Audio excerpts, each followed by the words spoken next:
I have a dream. It's an obsession I've been pursuing for years. And now heading into 2026, I'm more ready than ever to do whatever it takes to finally achieve it. But three major problems are currently standing in my way. In this video, I'm going to solve them and then build the most optimized and scientific habits around those solutions, all in pursuit of the perfect routine. And if I pull this off, I might truly become unstoppable. Over the past 4 years, I've had one goal in the back of my head. It's an obsession that would not go away. I want to become the single greatest content creator, period. And in the last 18 months, there has not been a single day where I have not worked towards that goal in some sort of way. In October of this year, I decided to take the extra leap. I challenged myself to make 30 videos in 100 days. But this exposed three crucial problems in my work ethic, which I think have prevented me from actually looking like a serious creator. And this is why I'm making this video. I want to tell you what these flaws are, and then show you how I'm going to solve them. So hopefully we can both learn. I'm also going to challenge myself over the next 100 days to follow the exact routine I'm going to make in this video, and I encourage you to do the same.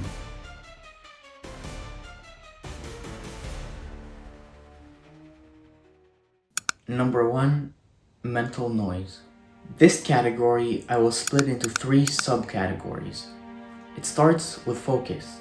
Over the last 18 months, I've realized that being a creator is not actually as simple as it may look. In the last 24 hours, at least of the time of writing this, I was working on no less than 8 different videos, which means ideating, writing, filming, editing, thumbnails, and titles.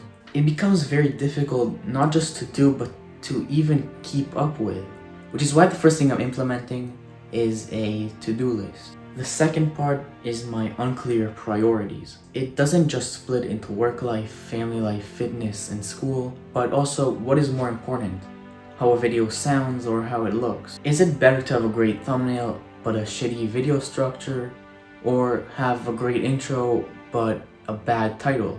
What about homework versus assignments versus tests? Or sleep versus school, exercise versus sleep versus work? This constant battle between what's more important doesn't just take up mental space, but it also steals precious time away when it comes to decision making. But the root problem is me trying to do everything well, and then I just end up doing everything poorly. And it's why I spent a few hours writing a detailed priority list. And I know if a hard decision needs to be made, I'll make the one that I'll least regret.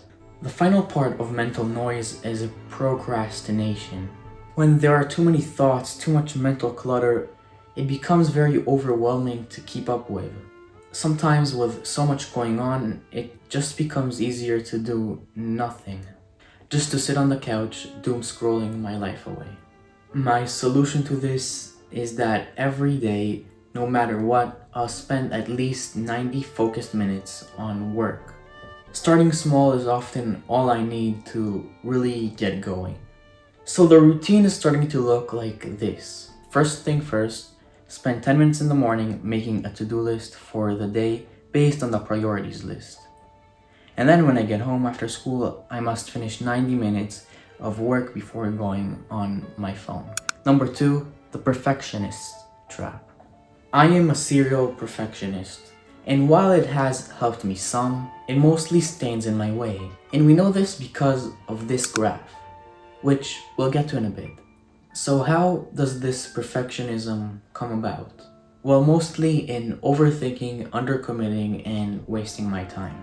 I'll rapid fire through these quickly, but basically any project starts with major overthinking. Should I do this or that? Should the font be Arial or Comic Sans? Which leads to undercommitting, where I'm too scared to make a decision because what if it's not the right one? And so suddenly I've just spent the last 3 hours picking a font for my thumbnail. So how do you solve this? Well, I debated between multiple solutions, because of course I did, but I ended up with time blocking and time limits. Any project from now on will start with a time frame, say 10 hours. After 10 hours, the project is done, it's finished, no more. This leads to the 20-80 rule, where 80% of the work must be finished in 20% of the time. So for a 10-hour video, all the writing, filming, and basic editing will need to be finished in the first 2 hours. And after that, we dissect the time on another level. So out of the 2 hours, maybe only 40 minutes of them can be allocated to writing. This seems like it will A, be stressful, and B, time consuming. But after trying it on a few videos, it has seemed to make a good impact. And it only takes like 15 minutes. Now the graph I was telling you about. This graph shows that statistically the higher number of attempts taken corresponds to a higher chance of success. This is crucial because it shows us that actually spending more time on a project can lead to less success. And now the routine looks like this.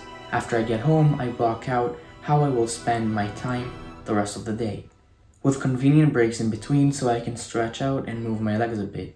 Small breaks and movement have shown to actually boost productivity. Lastly, burnout roulette. My final issue might be the biggest one. I often fall into the trap of working really hard for a bit and then collapsing and doing absolutely nothing. This is bad because it means I'm not consistent as I want to be. And also, if I just paced myself, I would actually be faster. So how do we fix this? The fix I found is just being consistent and never getting to the point where I'm maxing out. I looked around for a bit and I found a lot of evidence supporting a 30-hour week as the most optimal. Which is surprising because we tend to hear a lot about these CEOs working 120 hours a week. So I might make a video trying out different work weeks. Tell me if you'd like that. 4 to 6 days a week with 4 to 6 hours per day has shown to be extremely optimal. This actually fits my schedule really nicely. Since school takes a major part of my time, I typically only get to do 4 to 6 hours of work per day. So I constructed this weekly schedule that should be the most optimal, with each day being optimized as well. The important thing is sticking to it. So over the next 100 days, I'll follow this exact regimen. I'll make a follow-up video and we'll see if this is actually the perfect routine. So yeah.